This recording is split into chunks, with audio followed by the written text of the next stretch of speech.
Olha, eu não sei, tá? Qual é o teu caso específico, de modo que este vídeo aqui, ele não é um juízo meu sobre o teu caso concreto, não é da tua vida que eu vou estar falando aqui. Mas eu gostaria sim de trazer para este vídeo a regra geral, a norma ética geral sobre por que você não deveria estar pensando, estar cogitando se divorciar. Por que que o divórcio ele é antiético e imoral?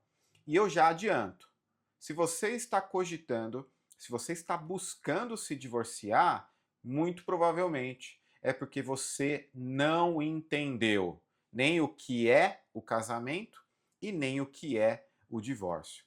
Eu me chamo Flávio Magno, este aqui é o meu canal, um canal de ética cristã e teologia moral. Um canal voltado para um público interessado em um modelo, um padrão de vida cristão. Se você perceber valor, sentido, significado nesse nosso trabalho aqui, eu te convido a acessar o nosso site, flaviomagno.com, o link está na descrição, conhecer melhor o nosso trabalho e te convido também a entrar na nossa comunidade, uma comunidade de mentoria e direção espiritual. Eu quero começar, claro, falando do divórcio. Por que que o divórcio ele é imoral? É interessante no Evangelho de Mateus, quando os fariseus questionam Cristo de por que Moisés autorizou o divórcio, permitiu o divórcio ali na nação hebraica, e Jesus ele responde: por causa da maldade de vossos corações, por causa da dureza, da maldade de vossos corações. Então o contexto é o seguinte: Jesus estava ali ensinando que o casal em matrimônio já não formam mais duas individualidades, mas sim uma só unidade. E aquilo que Deus constituiu como uma união, que o homem não tenha, então, a ousadia de querer dividir, de querer fracionar. E aí, nesse contexto, os fariseus então fazem essa pergunta: se esse ensinamento teu é correto, então por que Moisés ele autorizou, ele possibilitou, ele permitiu ali o divórcio? E aí Jesus responde, como eu falei, que foi por causa da maldade, da dureza de vossos corações que Moisés ele possibilitou o divórcio. O que Jesus está ensinando aí?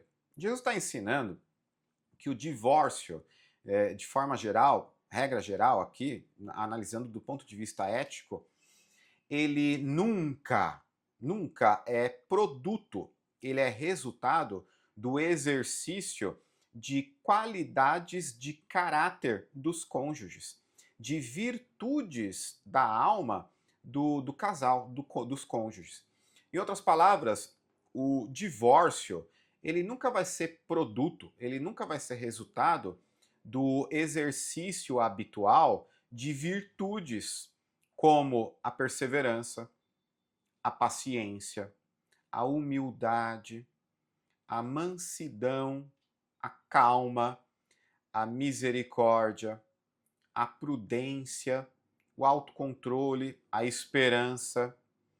Perceba que todas essas qualidades que eu estou falando aqui, todas essas virtudes que podemos encontrar numa pessoa, o exercício, a presença habitual delas ali no contexto do matrimônio, não é capaz de resultar, não é capaz de produzir o divórcio. Nesse sentido, o divórcio ele é sempre produto, resultado de vícios, de defeitos em nosso caráter. É a arrogância que produz o divórcio.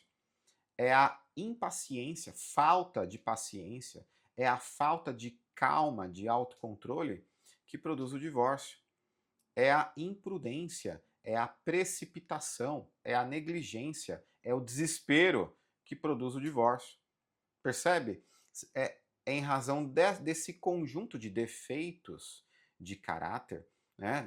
Desse conjunto de vícios na nossa alma, e portanto é o que Jesus diz de maldade, que o divórcio acaba sendo o resultado.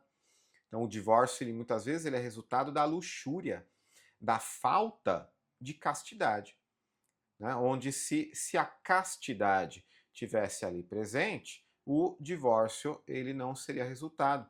Como que por conta dessa maldade, muitas vezes ou o marido ou a esposa começa a desprezar, começa a desrespeitar, começa a injuriar, a ofender, faltar com todo o respeito com o outro cônjuge.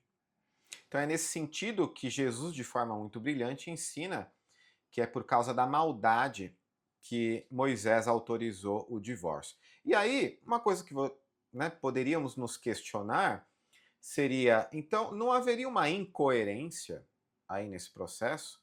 Não daria para dizer que houve, portanto, uma mudança no tratamento ético da questão? Ou seja, Deus teria primeiro autorizado, possibilitado, permitido o divórcio e Jesus estaria mudando, estaria fazendo uma alteração nesse padrão ético. E é interessante como que a resposta é não. Porque quem disse que Jesus está falando de Deus? Porque a resposta de Jesus é: Moisés autorizou, permitiu o divórcio.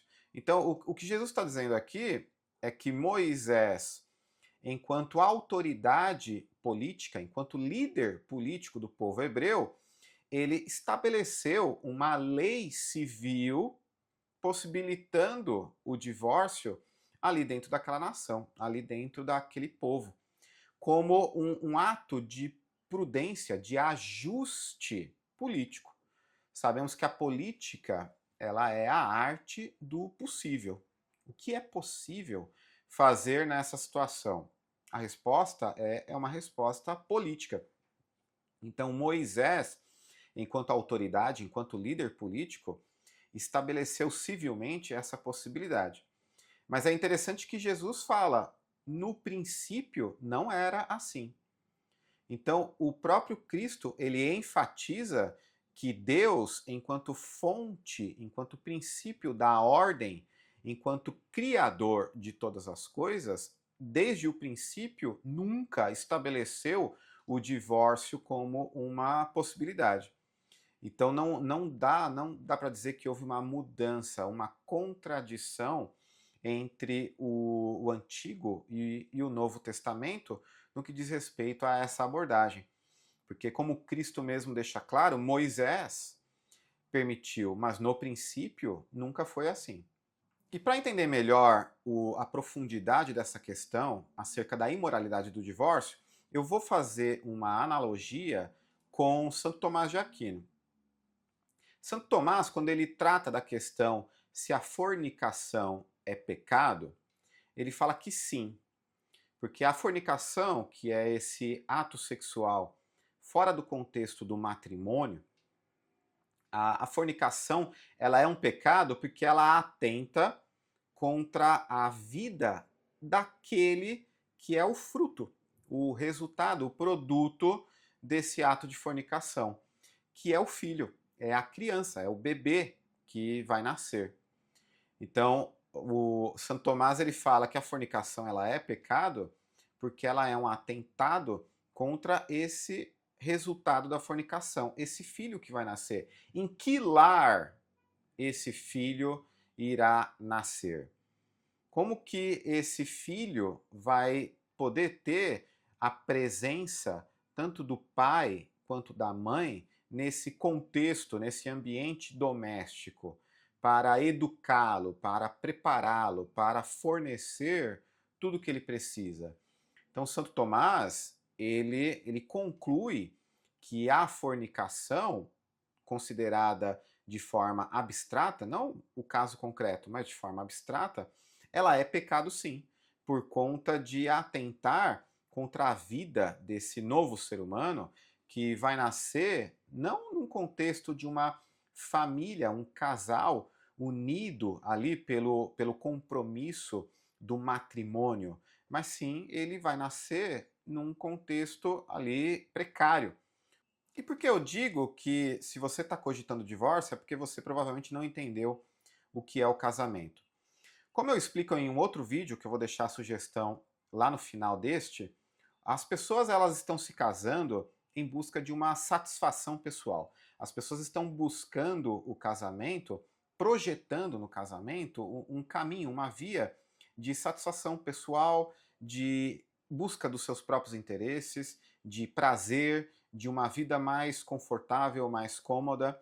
E ocorre que o casamento, ele na verdade te coloca numa situação de contato que eu chamo de dramática da convivência, que é esse contato bastante íntimo, bastante pessoal, com todas as nuances da personalidade e da psicologia, da psique do outro, do cônjuge.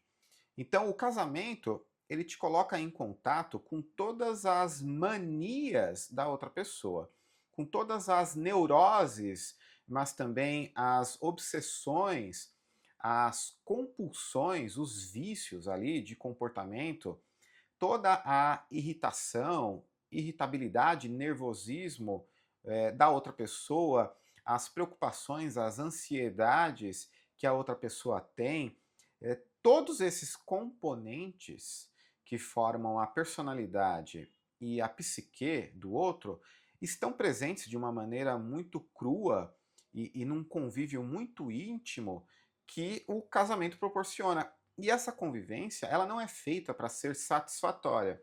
Ela não é feita para ser agradável, para ser prazerosa. E, no entanto, ela constitui, sim, o cerne dessa convivência doméstica que o casamento proporciona. Então, nesse contato com as manias, obsessões, compulsões e esses outros elementos psicológicos do outro, a pessoa ela acaba se frustrando. Pode ser que seja este o teu caso, pode ser que você esteja no casamento e está absolutamente frustrado com a convivência com todos esses dramas, com todos esses dilemas e questões que compõem o casamento. E aí o problema é que você entrou nessa de se casar pelo motivo errado. E nesse vídeo que eu vou deixar no final, eu vou contar para vocês qual que é a única motivação correta, a única motivação realmente realista e que se adequa a essa realidade daquilo que o casamento é. A boa notícia é, dá tempo para você mudar. Dá tempo para você mudar essa motivação que te fez estar nesse casamento. E mudando a motivação, você consegue usufruir desse casamento da maneira correta, da maneira inteligente, da maneira sábia. Antes de encerrar esse vídeo, eu quero te convidar para a nossa comunidade, uma comunidade de mentoria e de direção espiritual. Uma comunidade onde você vai ser acolhido, você vai ser ouvido e compreendido na sua individualidade, com todo aquele devido respeito que você espera pela sua história de vida até aqui. Sou eu mesmo que irei te acolher, te ouvir, e aí eu terei a oportunidade de te aconselhar. Pode ser que tudo que você mais precisa na tua vida agora é de uma pessoa que te oriente, uma pessoa que te aconselhe. Faz parte da vida de todo mundo se sentir perdido. Às vezes temos fases na nossa vida em que nos sentimos perdido, desorientado, e isso faz parte. Se esse convite fez sentido para você, considere visitar o nosso site flaviomagno.com, o link está na descrição, e considere fazer parte dessa nossa comunidade. E como eu disse, eu vou deixar aqui na tela a recomendação para um outro vídeo onde eu conto qual é a única motivação correta, legítima, realista para se casar e se manter casado. Por enquanto esse vídeo é só. Eu agradeço se você acompanhou a gente até aqui. Um grande abraço, tchau!